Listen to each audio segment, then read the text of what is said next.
Hello, everyone. This is Tyler coming to you on Tuesday evening. Um, I am presenting from Socrates Investment, and I'm actually going to do something a bit different tonight. Um, I recently finished reading a book, and I think many people have heard of this book. Um, it's one of the most famous and definitely the most financially recognized book of the 20th century. And this book is called Rich Dad Poor Dad by Robert Kiyosaki. Um, so the basic premise of this book is that there's two dads in the book. It's the author's real dad, and then it's his other dad, the rich dad, who's actually like a kind of like an avatar. Not really. He's used as a theoretical concept, and so in the ways in which how these men lived and how their thoughts were shaped on money and investing, and he basically demonstrates how the it's not so much that the rich one was smarter or had some just like savant level abilities as a moneymaker. There were just things that he understood easier and learned much earlier on in life. So what I do is give like the five big ideals from the book. I kind of gave a brief summary, so we'll do the five big ideals.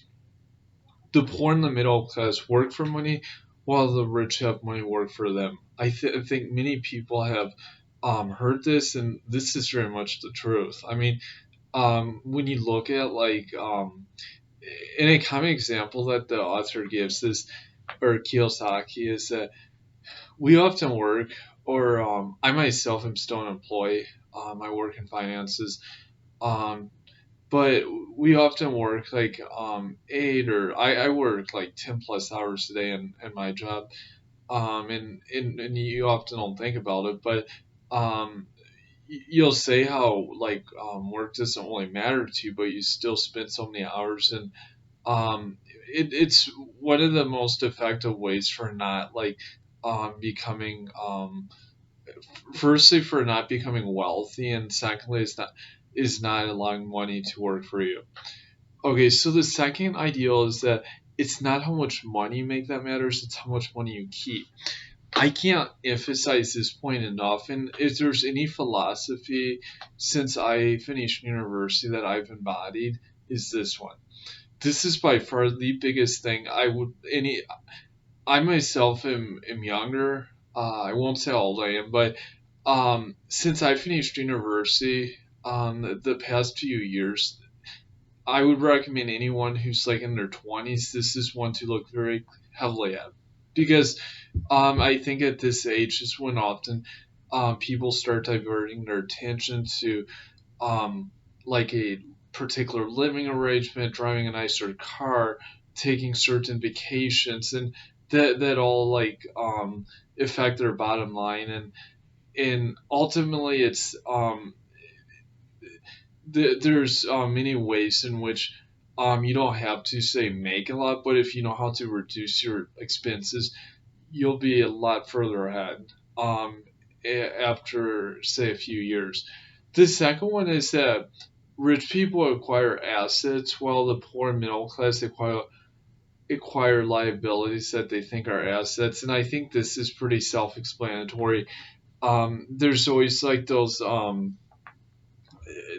pyramid schemes where people buy all that like stuff and they're supposed to sell and make it big and whatnot, or there's always those people with all that jewelry that think that it's like collectible jewelry that will go up in value or whatever. Um, and then okay, so the next one is financial aptitude is what you do with money once you make it, how you keep people from taking it from you, and how to keep it longer, and how you make money work for you. So kind of a long sentence there, but um, I kind of discuss this. Financial aptitude doesn't mean that you're like a 150 IQ person. You don't have to be like a savant or anything like that. It simply means that you understand how money works, and it's about thinking smarter instead of working harder. That's the whole key here, and this is what um, most of the self-made business people at the end of the day they understand very well that you could. I'm not saying that hard work isn't going to be part of it, but I mean, a guy could be working, I mean, putting a lot more effort and still be in the middle class because they don't understand certain um, tools and just kind of secrets that maybe wealthier people understand a little better. Um, and then the single most important asset is our mind. And this is key. This is a thing that no matter what, this is what's makes us who we are, and it makes us able to recognize that money is not everything, and we have to still be good stewards with it, our resources. Okay, so moving on into some of the like more descriptive areas of the book, um, I will just cover this briefly. I may present on a longer extended video or even a podcast in the near future, but I'll try to keep this brief for now.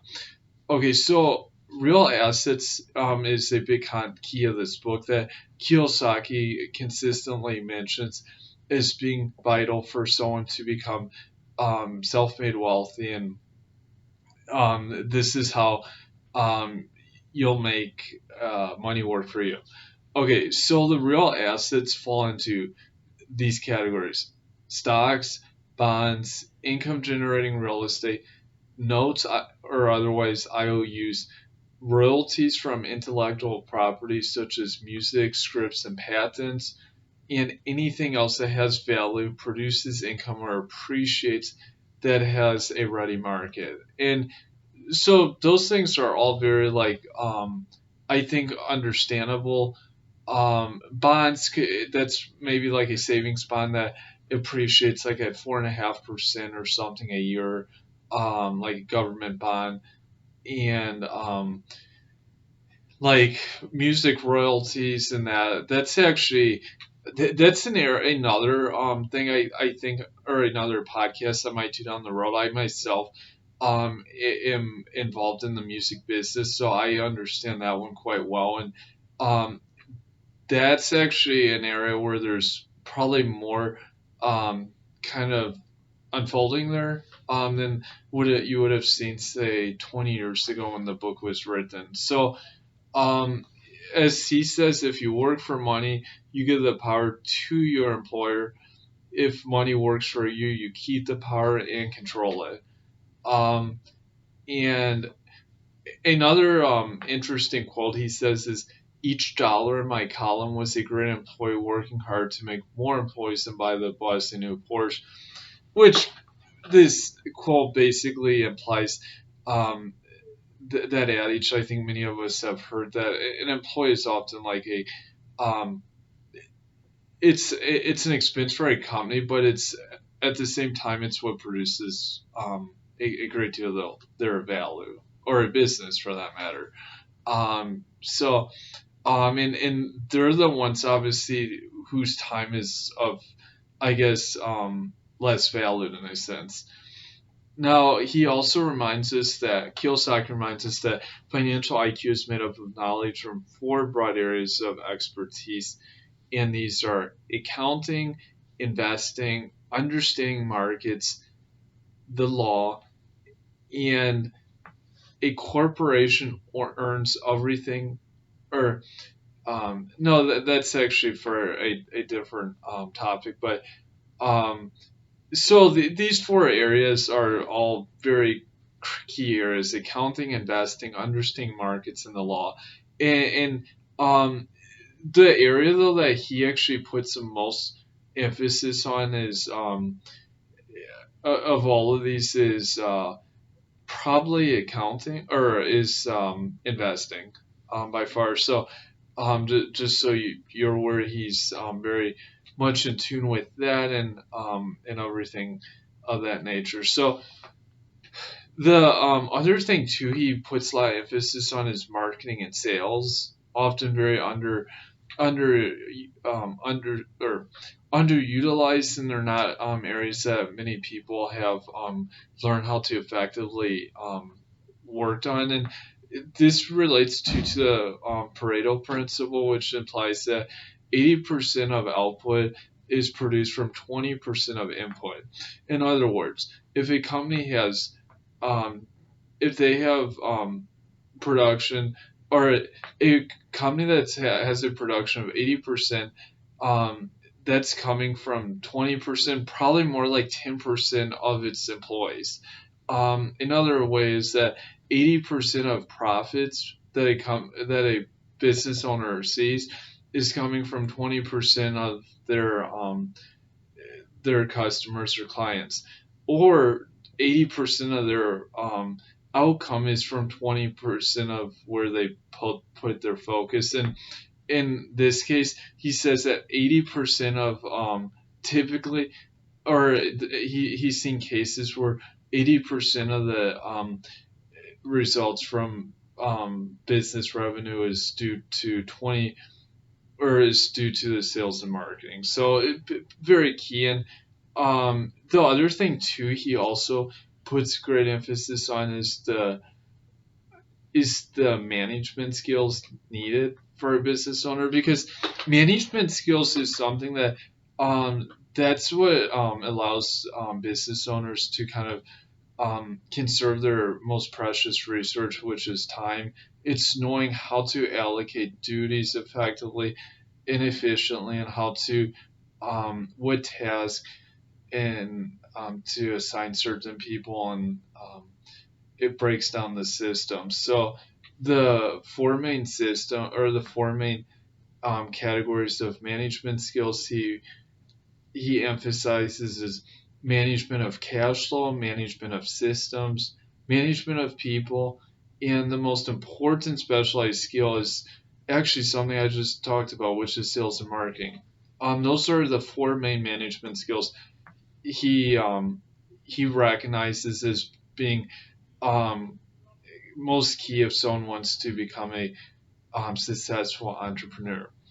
And then he also points at the five main reasons why people are financially illiterate, and it's often not actually due to a lack of intelligence. It's actually due often to personal attributes. So these attributes can be fear, cynicism, laziness, bad habits, and arrogance. And short disclaimer: I actually like a few years ago, I actually cut myself loose from some close people I had been very good friends with, because they were people that expressed these habits, and I kind of abide by that principle of you become like the five closest people around you, so, or friends. And I was like, I saw at least two of these friends exhibiting these kind of attributes, and I knew it wasn't like good for um, my bottom line, and just kind of having the right positive mindset with where I was headed. Um, so to finish out is that this man, he's not, and this is the last disclaimer. He's not like giving you specific ways in which you can become like financially wealthy or become rich. And because there have been book reviews and they've mentioned this point, but what he's putting emphasis on is the general fundamentals of what people should look at, the macro perspective. And the macro perspective is something I personally can relate to. I've launched at least two or three businesses now, and these are exactly spot on. And um, all, or at least two of those concepts are like totally different types of businesses. So this can apply to almost anyone. So just keep that in mind and go out and read this book. Excellent book, and see what you think. Thank you.